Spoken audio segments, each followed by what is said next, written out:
Hey, you want help composing better photos? Let me show you this trick. Framing is a powerful tool. Let me show you how to find that in the real world with these examples here.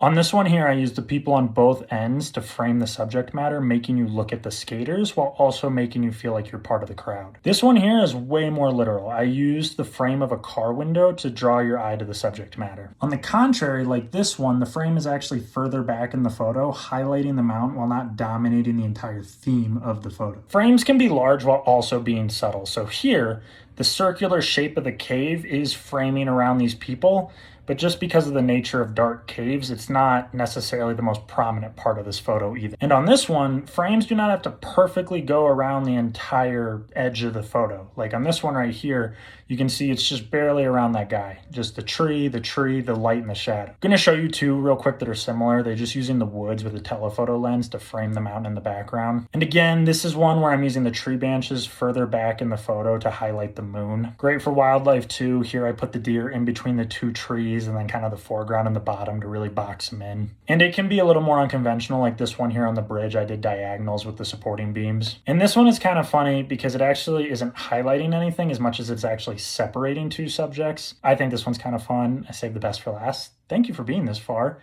It means the world to me here, which I really appreciate you. Thank you for watching my video, and I hope you have a wonderful rest of your day.